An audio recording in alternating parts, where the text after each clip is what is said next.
Hello guys, welcome to my channel the hidden explainer. आज की video में हम एक्सप्लेन करेंगे हाल ही में आई ट्रेंडिंग मूवी मिसेस। फिल्म की शुरुआत में हम देखते हैं ऋचा नाम की लड़की को जो डांस कर रही होती है। ऋचा को डांस करना बहुत पसंद है। उसे देखने लड़के वाले आते हैं और उसकी शादी तय हो जाती है दिवाकर नाम के लड़के से। दिवाकर एक गायनाकोलॉजिस्ट है और उसका अपना क्लिनिक है। ऋचा को दिवाकर और उसकी फैमिली काफ़ी अच्छी लगती है और थोड़े दिन बाद उन दोनों की शादी हो जाती है। शादी के बाद ऋचा का घर पर बहुत धूमधाम से स्वागत किया जाता है। सुहागरात के बाद अगली सुबह ऋचा किचन में जाती है तो उसकी सास खाना बना रही थी। ऋचा उनसे कहती है कि मैं मिक्सर में चटनी पीस दूं, तो माँ कहती है कि तुम्हारे पापा जी को सिलबट्टे की पीसी चटनी पसंद है। मिक्सर में चीज़ें कटती हैं और सिलबट्टे में पिसती हैं, उससे स्वाद में फ़र्क आता है। ऋचा की एक आदत होती है कि वो जब भी कुछ बना रही होती है तो बीच-बीच में थोड़ा खा भी लेती थी। ऋचा दिवाकर को चाय देती है, तो दिवाकर आधी चाय दूसरे कप में डालकर ऋचा को देता है पीने के लिए। उसके बाद वो काम पर चला जाता है। रात में ऋचा की सास बर्तन धो रही होती है, तो ऋचा कहती है रहने दीजिए, कल काम वाली आएगी तो वो धो देगी। तो उसकी सास कहती है कि किचन बासी नहीं छोड़ते बेटा, घर की बरकत उड़ जाती है। तो ऋचा कहती है लाइए मैं कर देती हूँ। तो माँ कहती है कि नहीं आज रहने दो। फिर ऋचा अपने रूम में जाती है, तो दिवाकर उसका मूड बनाने लगता है। ऋचा कहती है कि आज नहीं, आज ज़्यादा खाना खा लिया। दिवाकर फिर भी उसके साथ करने लगता है। ऋचा उसे रोकना चाह रही थी, पर दिवाकर नहीं मान रहा था। ऐसे ही ये रात गुजर जाती है। माँ पूरा किचन साफ करके ही सोने जाती थी, चाहे कितनी ही रात हो जाए। ऋचा को समझ नहीं आया कि क्या हुआ। उसने मना किया था पर दिवाकर ने उसकी नहीं सुनी। उसे अच्छा नहीं लग रहा था। उसकी सास सुबह 6 बजे उठ जाती हैं, उठते ही काम पर लग जाती थी। अपने पति के कपड़े निकाल के रखती हैं, उनकी चप्पल बेड के पास रखती हैं, उनके उठने पर उन्हें अजवाइन का गुनगुना पानी देती हैं। फिर किचन में जाती हैं खाना बनाने। आज ऋचा भी उनके साथ खाना बना रही थी। दिवाकर सुबह टेनिस खेलने जाता है। पापा जी अखबार पढ़ते हैं, फिर मालिश करवाते हैं नौकर से। ऋचा किचन में थी, तभी दिवाकर आवाज़ लगाता है। ऋचा उसके पास जाती है। दिवाकर उससे कहता है कि अलमारी से मेरे कपड़े निकाल दो। ऋचा पैंट निकालती है, तो दिवाकर कहता है कि पूरे कपड़े। ऋचा कच्चा बनियान भी निकाल कर ताना मारते हुए कहती है, पहना भी दूँ? तो दिवाकर कहता है कि हाँ, क्यों नहीं। अलमारी 2 कदम की दूरी पर थी। वो खुद से भी तो कपड़े निकाल सकता था, लेकिन उसने ऋचा को बुलाया आवाज़ लगा के, जो किचन में काम कर रही थी। नाश्ता बनने के बाद दिवाकर और पापा जी खाने बैठते हैं। ऋचा जल्दी-जल्दी रोटी दे रही होती है, तो पापा जी उसे टोकते हुए कहते हैं कि लेफ्ट हैंड से नहीं बेटा, लेफ्ट हैंड से तो भिखारियों को भीख भी नहीं देते। तो वो उनसे सॉरी बोलती है और उनके लिए रोटी बनाती है। तो वो चाय माँग लेते हैं। ऋचा चाय बना के पापा जी को देती है और दिवाकर को भी। ऋचा को लगा था कि दिवाकर प्यार जताते हुए चाय शेयर करेगा, पर वो आज ऐसा नहीं करता और काम पर निकल जाता है। पापा जी भी रोज़ कहीं बाहर जाते थे, तो उनके जाने से पहले ही माँ उनकी चप्पल निकाल कर बाहर रख देती है। उन दोनों के जाने के बाद टेबल पर ही झूठी प्लेटें पड़ी होती हैं। दोनों सास-बहुएँ उन्हीं झूठी प्लेटों में खाना खाने लगती हैं। ऋचा की बबल नाम की एक दोस्त थी, जो उसकी डांस पार्टनर भी थी। वो ऋचा को बुला रही थी कि तुम भी तो आया करो रिहर्सल के लिए, लेकिन ऋचा कैसे जाती? उसे घर के काम से ही टाइम नहीं मिलता था। उसकी सास की एक बेटी थी, जो शादी करके इंडिया के बाहर सेटल थी अपने पति के साथ।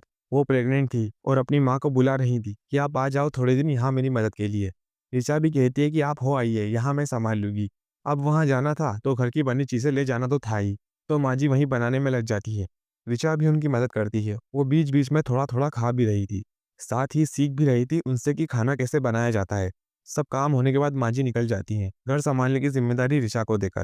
अगली सुबह ऋचा जल्दी उठ के चाय बना के पापा जी को देती है, तो वो कहते हैं कि मैं सुबह चाय नहीं पीता। आपकी मम्मी जी मुझे पहले अजवाइन का पानी देती हैं। ऋचा उन्हें फिर अजवाइन का पानी बना के देती है। फिर जल्दी-जल्दी नाश्ता बनाने लग जाती है। ऋचा सिलवट्टे पर चटनी पीस रही होती है, तभी उसकी आँख में मिर्ची लग जाती है।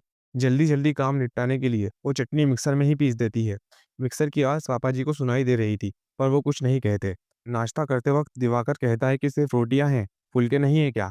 ऋचा जल्दी से फिर गरम-गरम फुलके बना के लाती है। तभी पापा जी चटनी देखते हुए कहते हैं कि अगर दही है, तो मुझे वो ला दो। सिलवट्टे पर पीसने से हाथ जलते होंगे, कोई बात नहीं, आप अकेले क्या-क्या सँभालोगे? आपकी मम्मी जी को तो आदत है, आपको थोड़ा वक़्त लगेगा। काम पर जाने से पहले दिवाकर ऋचा के पास आकर कहता है कि जल्दी से किस दे दो, तो ऋचा कहती है कि नहीं मुझसे बदबू आ रही है। दिवाकर कहता है कि तुम किचन की तरह महक रही हो और वो तो दुनिया की सबसे बेहतरीन खुशबू होती है। इतना कहकर वो चला जाता है। सबके जाने के बाद ऋचा अकेले सारे बर्तन साफ करती है, फिर पूरा किचन साफ करती है। साफ-सफाई होने के बाद वो थोड़ी राहत की सांस लेते हुए अपनी डांस वीडियो देखने लगती है ईयरबड लगा के। तभी नौकर मटन लेकर जाता है, ये बोल के कि लंच बना दीजिए, साहब ने भेजा है। वो बस बैठी ही थी कि फिर काम आ गया। थोड़ा मूड अच्छा करने के लिए वो गाना सुनते-सुनते उसी धुन में नाचते हुए खाना बनाने लगती है। पापा जी का बाहर जाने का टाइम हो गया था, तो वो ऋचा को आवाज़ लगा रहे थे चप्पल निकालने के लिए। मगर ऋचा ने तो एयरबड लगा रखे थे, तो उसे कुछ सुनाई नहीं देता। आवाज़ लगाने पर भी जब ऋचा नहीं आती, तो वो खुद चप्पल निकालते हैं, फिर किचन की तरफ आते हैं और ऋचा को नाचते हुए देख लेते हैं। ऋचा उन्हें देखकर एकदम से रुक जाती है। पापा जी नाराज़गी जताने के लिए धम से दरवाज़ा बंद करके बाहर चले जाते हैं। दिवाकर का लंच टाइम होता है, पर लंच आया नहीं घर से क्योंकि बना नहीं था। घर पर पापा जी खाना खाने बैठते हैं, तो ऋचा उनसे देरी के लिए माफ़ी माँगती है, क्योंकि मीट पक ही नहीं रहा था, इसीलिए इतनी देर हो गई। पापा जी कहते हैं कि आपने इसे कुकर में पकाया है, फिर तो ये पुलाव हुआ, बिरयानी नहीं। दमपुक बिरयानी का मतलब है धीमी आँच पर धीरे-धीरे पकना। शाम को दिवाकर आकर ऋचा से कहता है कि 12-12 घंटे काम करता हूँ यार, कम से कम खाना तो टाइम पे डिज़र्व करता हूँ ना। 6 कप कॉफ़ी पीकर दिन काटा है आज मैंने, अब डिनर मिलेगा या नहीं? वो गरम-गरम फुल्की डिमांड करता है। पापा जी अपनी पत्नी से फ़ोन पर बात करते हुए कहते हैं कि आपने अपनी असिस्टेंट को पतीले में बिरयानी बनाना नहीं सिखाई। माँ जी कहती हैं कि कुछ हफ्ते आप पुलाव ही खा लीजिए। पापा जी कहते हैं कि खा तो हम कुछ भी लेंगे, मगर बहू को घर सँभालना तो सिखाना पड़ेगा ना। कम से कम उसे डस्टिंग तो अच्छी तरह से करने के लिए कह दीजिए, क्योंकि अगर मेरी एलर्जी बढ़ी तो अपने ही अस्पताल में भर्ती होना पड़ेगा। माँ ने ऋचा को कह दिया था, तो अगले दिन वो अच्छे से धूल-मिट्टी साफ करने में लग जाती है। फिर ऋचा यूट्यूब से देख-देख कर दमपुक बिरयानी बनाती है, खूब मेहनत, लगन और प्यार से घंटों लगा के। फिर पापा जी को खाने को देती है। फिर उनसे पूछती है कि कैसी बनी? तो पापा जी बस खा रहे होते हैं, बोलते कुछ नहीं। जब कोई इतनी मेहनत से खाना बनाता है तो उम्मीद करता है कि खाने वाला कुछ तो बोलेगा। ऋचा बर्तन धोकर दिवाकर को लंच भिजवा के फिर खुद खाना खाने बैठती है अकेले। रात में ऋचा दिवाकर से कहती है कि दिन की बहुत सारी बिरयानी बची हुई है, तो वो ही खा लेते हैं। तो दिवाकर कहता है कि नहीं, कुछ हल्का खाते हैं, जैसे कि कड़ी फुल्का। अब ऋचा बुझे मन से बनाने लग जाती है। ऋचा अपनी माँ से बात करते हुए बता रही थी कि यहाँ तो कोई नहीं है मदद करने वाला, सब अकेले ही करना पड़ता है। पापा जी को तो मेरे हाथ का खाना पसंद ही नहीं। कुक रखने की बात करूँ क्या? तो माँ कहती हैं कि अभी नई-नई गई हो, अभी मत बोलो, बाद में बात कर लेना, अभी थोड़ा एडजस्ट कर लो। तो ऋचा कहती है कि एडजस्ट ही तो कर रही हूँ माँ, बचा हुआ खाना या तो मुझे खाना होता है या वो फेंकना होता है। माँ कहती है तो खाना हिसाब से बनाया करो ना। ऋचा कहती है हिसाब से ही बनाती हूँ, मम्मी आपसे बात करना ही बेकार है, फिर वो फ़ोन काट देती है। रात के खाने के बाद ऋचा बर्तन धो रही होती है कि तभी बेसिन जाम हो जाता है। ऋचा को बहुत घिन आती थी गंदे पानी में हाथ डाल के कचरा निकालने से, पर अब उसे वो भी करना पड़ता है। सब काम खत्म करके थक आके वो सोने जाती है, तो दिवाकर उसके साथ ज़बरदस्ती करने लगता है। वो कुछ नहीं बोलती, बस चुपचाप सहती है। अगले दिन बर्तन धोते वक़्त ईशा देखती है कि बेसिन की पाइप लीक हो रही है और उसमें से गंदा पानी टपक रहा था। ईशा को टाइम ही नहीं मिलता था अपनी दोस्त से बात करने का, पर आज वो उसका फ़ोन उठा लेती है। उसकी दोस्त उसे खबर देती है कि कंपनी में उसकी परफॉर्मेंस सिलेक्ट हो गई है। उसको अपना पहला कोरियोग्राफी क्रेडिट मिलेगा। हमने रिहर्सल शुरू कर दी है। तुझे मैं 2 हफ्ते से कॉल कर रही हूँ, पर तुम उठा ही नहीं रही हो। ऋचा का भी बहुत मन था जॉइन करने का, पर वो कहती है कि मेरे लिए आना मुश्किल होगा। उसकी दोस्त कहती है, कम से कम परफॉर्मेंस देखने तो आओ। हमें देखने को मिलता है कि दोस्त का पति उसके लिए खाना बना रहा है। ऋचा अपनी दोस्त को ब्लॉक कर देती है, क्योंकि उसे पता था कि वो फ़ोन करेगी आने के लिए और वो जा नहीं पाएगी, तो उसका मूड ऑफ होगा।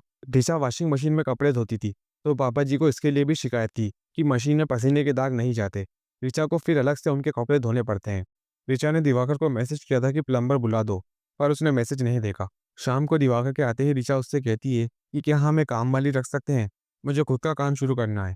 उसके लिए मुझे बिल्कुल भी टाइम नहीं मिल रहा।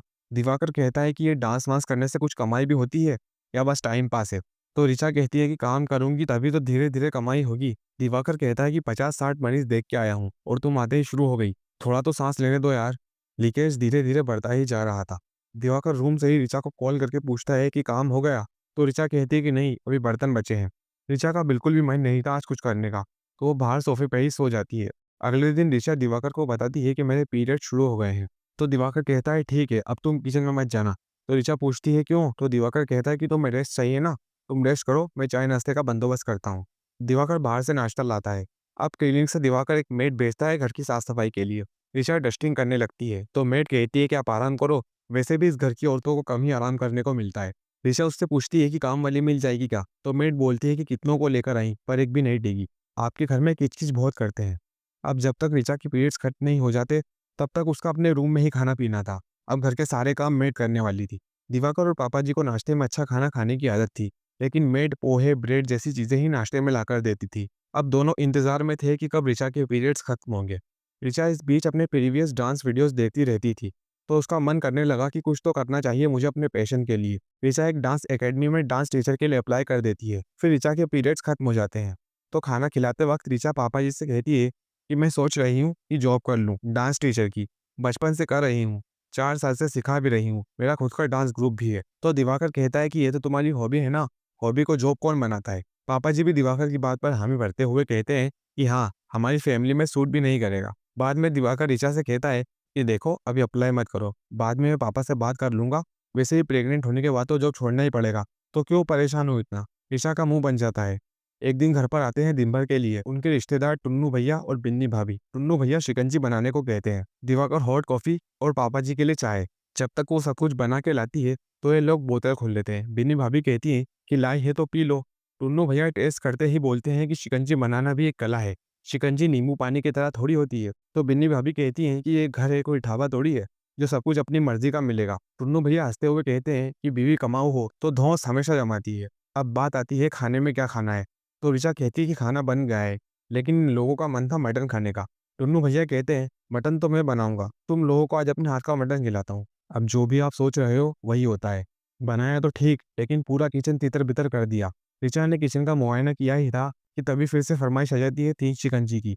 अगले दिन वो खाना बना के सबको नाश्ता करवाती है, फिर लंच भिजवाकर वो तैयार हो जाती है जाने के लिए। आज उसका इंटरव्यू था जहाँ उसने अप्लाई किया था। वो निकल ही रही होती है कि तभी पापा जी आकर पूछते हैं कि कहीं जा रही हो। ऋचा बताती है तो पापा जी कहते हैं कि मैंने मना तो किया था इसके लिए, तो फिर क्यों जा रही हो। आपकी जो मम्मी जी है ना, उन्होंने भी पीएचडी की है इकोनॉमिक्स में, मगर घर और बच्चे उनकी हमेशा फर्स्ट प्रायोरिटी रहे हैं। ऋचा उन्हें मनाने की कोशिश करती है, पर पापा जी अपनी बात कह चुके थे, उन्होंने उसकी सुनी ही नहीं। ऐसे वक्त पे ऋचा क्या ही करती, वो अपना इरादा बदल देती है। अगले सीन में ऋचा और दिवाकर ऋचा की दोस्त के घर डिनर करने जाते हैं। खाना खाने के बाद दिवाकर झूठी प्लेट्स उठाकर रखने लगता है, तो ऋचा मजाक में बोलती है, अरे वाह, यहाँ तो तुम बड़ी हेल्प कर रहे हो। दिवाकर कहता है कि मैं तुम्हारी मदद नहीं करता क्या। ऋचा कहती है कि मदद, किचन तो क्या जनाब टेबल से उठते तक नहीं है। घर पे पापा जी के साथ ही खाने बैठते हैं और पापी जी के साथ ही उठकर चले जाते हैं। दिवाकर कहता है कि क्लिनिक में मैं अकेला ही काम करता हूँ, तुम आकर मेरी मदद करती हो क्या। तो उसकी दोस्त कहती है उसे घर से बाहर जाने दोगे तभी तो वो तुम्हारी मदद करेगी। इस बात पर वो सब हंसने लगते हैं, मगर दिवाकर को गुस्सा आता है। वो अकेले में ऋचा से कहता है कि तुम क्या बोल रही हो, मैंने तुमसे इसके लिए शादी की कि मुझे फ्री की कुक और काम वाली चाहिए थी, इसलिए मुझे लाई हो तुम यहाँ कि मेरा मजाक बना सको अपने दोस्तों के सामने। ऋचा कहती है कि मैं मजाक कर रही थी। घर आकर दिवाकर नाराज लेटा हुआ था। ऋचा कहती है कि लड़ाई का गुस्सा लेकर नहीं सोना चाहिए पति पत्नी को। ऋचा उससे माफी मांगती है तो वो शांत हो जाता है। फिर वो अचानक से ऋचा के साथ सेक्स करने लगता है। ना कोई फोर प्ले, ना रोमांटिक बातें, सीधा सेक्स। ऋचा फिर इससे कुछ नहीं बोल पाती। दिवाकर ने अब तक प्लम्बर नहीं बुलाया था, पानी और बहने लगा था। ऋचा दिवाकर से फिर कहती है कि किसी को बुला लो इसे ठीक करने के लिए। दिवाकर बात टाल देता है, फिर उससे कहता है कि मेरा बैग पैक कर दो, मुझे कॉन्फ्रेंस के लिए जाना है। दिवाकर कहता है कि पापा का बर्थडे आने वाला है, लंच पर उनके कुछ दोस्त आएंगे तो खाना एकदम बढ़िया होना चाहिए। जाते जाते दिवाकर फिर ऋचा के साथ जबरदस्ती करने लगता है, मगर इस बार ऋचा उसे साफ मना कर देती है। फिर वो उससे कहती है सेक्स क्या सिर्फ बच्चा पैदा करने के लिए करते हैं। दिवाकर कहता है कि हम शादीशुदा हैं, फैमिली प्लानिंग तो करेंगे ही ना। ऋचा कहती है कैसे, ऐसे मैकेनिकल सेक्स करके। तुम्हें दिखता नहीं है कि मुझे दुखता है जब तुम मेरे साथ करते हो, पर तुम्हें बस करने से मतलब है। सेक्स कोई टास्क नहीं है कि पूरा किया और बस चलते बने। थोड़ा तो प्यार करो दिवाकर, थोड़ा फोर प्ले करो, मेरी भी कुछ डिजायर्स हैं। हमेशा सीधा शुरू हो जाते हो और खत्म होते ही बस खत्म। दिवाकर कहता है कि तुम्हें बड़ा एक्सपीरियंस है इसका डिजायर्स। वो उसे ताना मारते हुए कहता है इच्छाएं पूरी करने लायक है भी कुछ तुम में। किचन की बदबू आती है तुमसे, शक्ल देखिए अपने आईने में, बड़ी आई मुझे सिखाने वाली। इतना कह के वो चला जाता है। अब करवा चौथ का दिन आता है। बुआ जी घर पर आ जाती है और ऋचा से कहती हैं कि मैं तुम्हारी सास की ड्यूटी करने आई हूँ। लीकेज देखकर बुआ जी ऋचा को ताना मार देती हैं कि बेटा घर जितना साफ रहता है घर में उतनी ही बरकत होती है। खाना बनाते वक्त बुआ कहती हैं मुझे खाना बनाना बहुत पसंद है, तो मेरी सास को भी मैंने ही खाना बनाना सिखाया था। ऋचा उन्हें अपनी डांस वीडियो दिखाते हुए बताती है कि मुझे डांस करना बहुत पसंद है। खाना खाते वक्त पापा जी सबसे कहते हैं कि उपवास रखना सेहत के लिए बहुत अच्छा है। ये सब करवा चौथ सोच समझ के ही बनाया है। हर त्योहार के पीछे कोई ना कोई साइंटिफिक कारण जरूर होता है। बुआ जी भी हाँ में हाँ मिलाती है। बुआ जी ने भी व्रत रखा हुआ था, उनको बीपी का इशू था तो उनकी तबीयत खराब होने लगती है। तो ऋचा कहती है कि आप दवाई खा लो। बुआ जी मना कर रही थी, लेकिन फिर भी केयर दिखाते हुए ऋचा कहती है कि आप दवाई खा लो, व्रत रखना इतना भी जरूरी नहीं है।